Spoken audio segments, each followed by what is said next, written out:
출근길 하나님 말씀과 동행하는 출동 큐티의 진기선 목사입니다. 오늘 함께 묵상할 말씀은 민수기 20장 1절에서 13절입니다. 제가 낭독하겠습니다. 첫째 달에 이스라엘 자손 곧 온 회중이 신 광야에 이르러 백성이 가데스에 머물렀더니 미리암이 거기서 죽음에 거기에 장사되니라. 회중이 물이 없으므로 모세와 아론에게로 모여드니라. 백성이 모세와 다투어 말하여 이르되 우리 형제들이 여호와 앞에서 죽을 때에도 우리도 죽었더라면 좋을 뻔하였도다. 너희가 어찌하여 여호와의 회중을 이 광야로 인도하여 우리와 우리 짐승이 다 여기서 죽게 하느냐? 너희가 어찌하여 우리를 애굽에서 나오게 하여 이 나쁜 곳으로 인도하였느냐? 이곳에는 파종할 곳이 없고 무화과도 없고 포도도 없고 석류도 없고 마실 물도 없도다.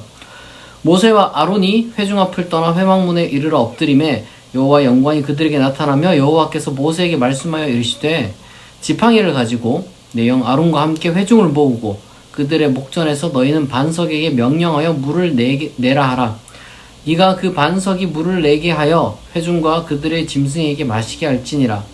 모세가 그 명령대로 여호와 앞에서 지팡이를 잡으니라. 모세와 아론이 회중을 그 반석 앞에 모으고 모세가 그들에게 이르되 반역한 너희여 들으라.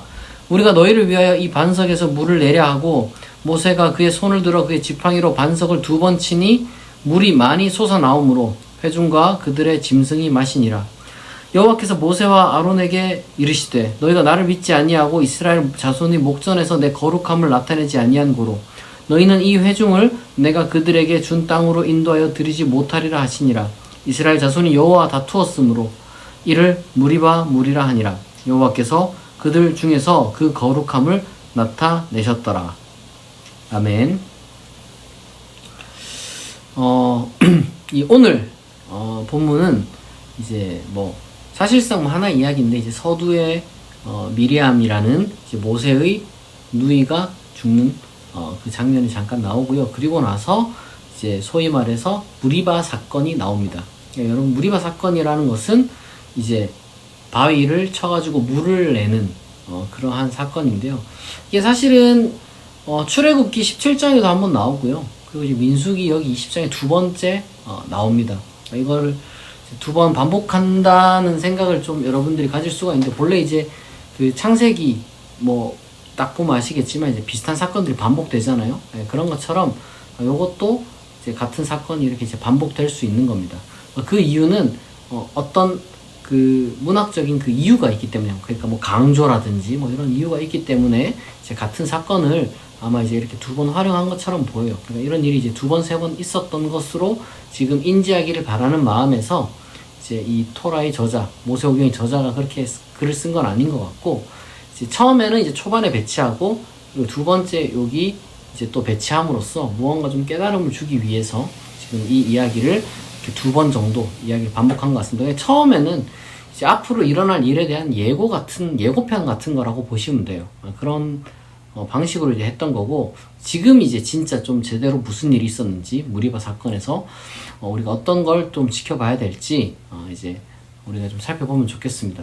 첫 번째로는 어쨌거나 지금 모세와 아론이 이제 굉장히 이제 노년에 힘들게 이 이스라엘 민족을 광야에서 인도하고 있는데, 그래도 가족이었단 말이에요. 미리암이 가족이 죽었습니다. 가족이 죽었는데 회중은 그런 걸 전혀 신경을 쓰지 않는 것 같아요. 이제 우리가 죽음, 시체를 만진 자에 대한 어떤 그 규정에 대해서 바로 직전에 다뤘잖아요. 그러니까 그 다루기 전에 그러니까 미리암의 죽음을 다루기 전에 이제 죽은 자를 어떻게 할 것인지 이런 것을 좀 다뤘습니다. 그러니까 지금 모세와 아론이 미리암 자기 이제 누이를 이렇게 진 밖에 묻거나 해서 장례식을 치르고 7일 동안 이제 정결 예식을 하고 난 다음에 지금 여기 이렇게 서 있는 거예요. 근데 이제 장례식을 마치고 그 애도식을 길게 갖지 못하죠. 이제 딱 갖지 못하고 딱 섰는데 들은 이야기가 뭐냐면 위로의 말이 하나도 없는 거예요. 불평불만만 그냥 가득하게 이렇게 먹는 것 같고, 이제 먹는 게 중요하지만 어쨌거나 이제 좀 더 우리 현대식으로 좀 이걸 주장하자면은 이게 이제 뭔가 이제 인생에 있어서 재산 같은 거라든지 이런 거 하나도 이제 이득되는 것이 없다는 거죠. 그러니까 이제 광야 생활을 했는데 가나안 땅에도 이제 못 들어갈 것이고, 이제 어떤 그러한 좀 절망 속에서 이제 계속해서 이제 말만 나오는 거죠. 광야에서 그럼 이제 가나안 땅에 어차피 못 들어갈 세대들이니까 그러면은 어떻게 먹고 살 건가? 거기에 대해서 좀 책임을 져라. 뭐 이런 지금 이야기를 하는 거죠. 뭐 틀린 말은 아니지만, 그런데 하나님이 이미 말씀하신 게 있잖아요. 여기서 그냥 다 멸망해버리는 게 아니라 그래도 20세 미만의 자녀들은 가나안 땅에 이제 들어가게 해주잖아요.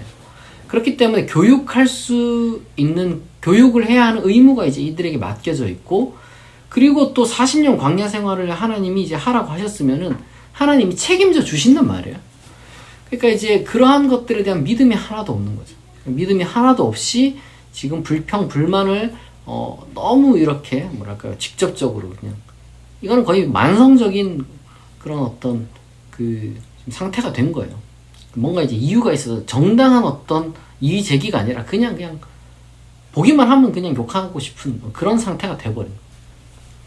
근데 문제는 모세와 아론이 지금 이제 뭐 제일 큰 문제가 어쨌든 물이었으니까 이제 이 물 문제를 어떻게 해결할 것인가 지금 불평불만을 이제 했단 말이에요. 그러니까 하나님이 나타나셔서 이제 이 바위를 치면은 그냥 지팡이도 아니고 이제 하나님이 살아계심을 입증하는, 하나님이 특별히 누구와 더 소통하시는, 누구에게 이제 어떤 그 더 권한을 주셨는지 그걸 보여주는 그 아론의 그 지팡이를 가지고 이제 칠하는 거죠. 이제. 물론 뭐 이제 모세의 지팡이도 따로 있겠습니다만은 그래도 아마 상징적인 지팡이가 있잖아요, 그들에게. 어쨌든 그걸 가지고 이제 바위를 치면은 물이 나오겠다, 이렇게 이제 하나님께서 명령을 하셨는데, 모세가 뭔가를 하여튼 이 과정 중에 잘못했어요. 반석에서 바위에서 물이 나오긴 했어요. 그런데 하여튼 이 과정 중에 모세와 아론이 무언가 크게 잘못을 해가지고 하나님이 모세와 아론에게 뭐라고 하냐면, 너희도 안 되겠다, 너희도 가나안 땅에 들어가지 못한다, 이렇게 말씀을 하셨습니다. 그러니까 두 가지 이유가 있어요. 첫 번째로는 제가 봤을 때는 우선은 기본적으로 모세가 하나님의 말씀을 믿지 않았다는 그 묘사가 되게 이제 나옵니다.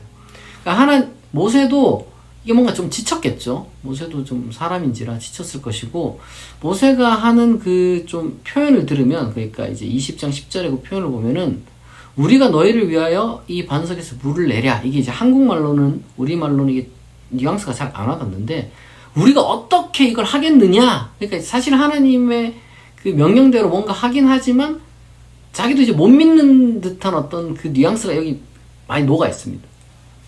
그래가지고 이제 하나님이 실제로 뭐 그렇게 말씀을 하시죠. 너희가 나를 믿지 아니했다, 이렇게. 거룩한 목전에서, 그러니까 이스라엘 목전에서 내 거룩함을 나타내지 아니했다는 말은 다른 게 아니라 모세 자신도 이제 하나님을 불신한다. 그러니까 사실 책임이 막중한데 나도 이제 하나님을 못 믿겠다, 이런 말을 내뱉은 거랑 똑같은 거예요.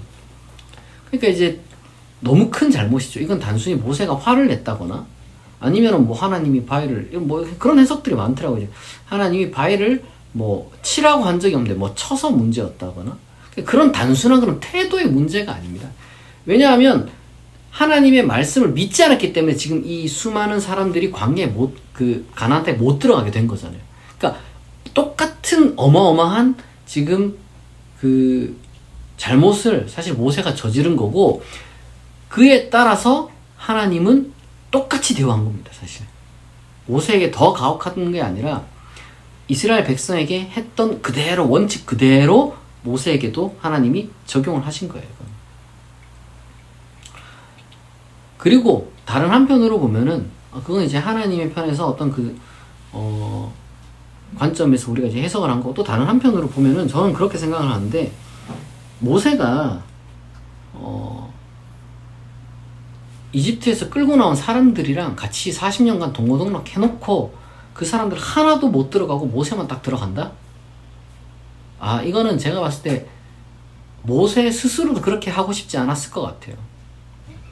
끝까지 동고동락한 그 사람들과 그래도 광야에서 자기가 머물 곳이다 라고 생각하고 그래서 같이 한 거죠, 어떻게 보면. 그리고 이제 여호수아라는 이제 후계자의 그걸 딱 계승을 하죠. 저는 이제 그거를 참 보면서 뭐 많은 생각을 하게 되는데, 첫 번째로는 우선 이제 순종 불순종의 문제를 우리가 좀 살펴보면 이스라엘 백성도 마찬가지인데, 이왕 믿기로 했으면은 전 그 생각하거든요. 그러니까 이왕 하나님을 믿기로 했으면은 끝까지 좀 믿는 게 좋습니다. 이게 뭡니까 이게? 제대로 막 믿는 것도 아니고 안 믿는 것도 아니고. 아니 뭐 안 믿든가 그러면. 그런 것도 아니고. 우리가 이왕 하나님을 믿기로 한 사람들이라면 저는 하나님을 정말 순전하고 올바르게 믿어야 된다고 생각을 합니다. 신실하게. 우리는 하나님의 신실하심을 믿잖아요. 그리고 우리 역시도 하나님께 신실하게 반응해야 한다는 사실을 우리 성경에서 반복해서 읽습니다. 근데 항상 이게 잘 안 되는 것 같아요. 신실하게 믿을 때 여러분 훨씬 더 신앙생활이 행복합니다. 과연 나는 신앙생활을 하는데 좀 하나님께 신실한지 우리가 좀 돌아보면 좋겠고, 이게 맹목적이란 거랑 여러분 다른 거예요. 하나님을 맹목적으로 믿어야 되는 거는 좀 뭐랄까 정말 앞도 뒤도 재지 않고 그냥 그저 소위 말해서 어떤 종교 집단이나 아니면은 종교 지도자로 서 있는 그 사람에게 종속되는 거고, 하나님을 신실하게 믿는 것은 하나님의 전능하심과 선하심의 그 인도를 끝까지 따라가는 거예요. 그게 이제 우리가 이제 신실하게 믿는 겁니다. 하나님께서 가리키는 그 방향을 향해서 우리가 끝까지 나아가는 거예요. 그리고 또 다른 한편으로는 그래도 뭔가 이제 함께하는 사람들과의 어떤 그 공감대라든지 어떤 연대의식 같은 것들이 우리 가운데 좀 많이 필요한 것 같아요. 사실 이제 기독교인들이 가면 갈수록 좀 혼자 신앙생활 하는 경우가 많이 있거든요. 그러나 다른 기독교인들에 대해서 그러다 보니까 좀 무관심하거나 아니면 냉소적일 경우가 너무 많이 있어요. 근데 모세는 제가 봤을 때는 안 그랬던 것 같습니다. 불평불만 많이 하는 도대체 이 답답한 사람들 데리고 참 뭘 할 수 있을까 이런 좀 답답함이 있었을 것 같은데, 그래도 모세는 끝까지 그들과 함께 했고 마지막에 그들이 미처 도달하지 못하는 그 가나안 땅을 같이 안 들어갔죠. 하나님이 거부하셨다 이렇게 이제 우리가 봐도 되겠지만, 다르게 생각하면은 모세도 결국에는 같이 안 들어갔죠. 그걸 생각하면 참 뭐랄까 우리 지금 한국 교회라든지 우리 기독교인들이라든지 이런 어떤 그 신앙에 어떤 머무르고 있는 사람들끼리 좀 연합을 해야 되는 것 같은데, 뭐 어떻게 해야 될지 저도 잘 모르겠습니다. 일단 서로 존중해야 될 것 같고, 그리고 이제 같이 공감해야 될 것 같고, 같은 어려움을 좀 공유하면서 이제 그렇다고 같이 막 불평불만 하자는 얘기가 아니라 무언가 조금 서로를 좀 이해할 수 있는 그러한 단계로 좀 들어가야 되지 않을까, 좀 그런 생각을 하게 됩니다. 물론 민수기에 직접적으로 그런 말씀이 나오는 건 아니지만 우리가 뭐 생각해 볼 수 있는 부분이 아닌가, 그렇게 생각을 해요. 자, 우리가 오늘 말씀을 묵상했는데요. 우리가 이 말씀 생각하면서 같이 기도하겠습니다. 하나님 아버지, 오늘 무리바 사건을 우리가 묵상했습니다. 하나님을 끝까지 믿고, 그리고 그 믿음을 이스라엘 민족 앞에 드러내야 할 모세와 아론이 그렇게 하지 못했다는, 하나님의 거룩함을 그들 앞에 드러내지 못했다는 그러한 질책의 말씀을 우리가 일단 읽었습니다. 하나님, 우리가 하나님에 대한 신실한 믿음을 가질 수 있게 도와주시고, 우리의 삶 속에서 그러한 믿음을 증거하며 살아갈 수 있게 하옵소서. 이왕 하나님을 믿기로 한 것, 우리가 끝까지 잘 믿고, 그리고 그 믿음 안에서 행복할 수 있고 참으로 은혜가 넘치는 삶을 살아갈 수 있도록 아버지께서 우리를 채워 주시옵소서. 감사드리며 예수님의 이름으로 기도합니다. 아멘. 여러분, 주말입니다. 그리고 또 많은 분이 이제 5월 1일에 또 연휴라서 이제 쉬시는 분들이 많을 텐데, 어쨌거나 이 찾아온 이 주말과 그리고 연휴를 여러분들 잘 보낼 수 있기를 바라고요. 혹시나 출근하는 분이 있다면 그럼에도 불구하고 힘내서 여러분들에게 맡겨진 일 잘 감당하시길 바랍니다. 오늘 출동 큐티는 여기서 마치겠습니다. 내일 아침 6시에 다시 만나겠습니다.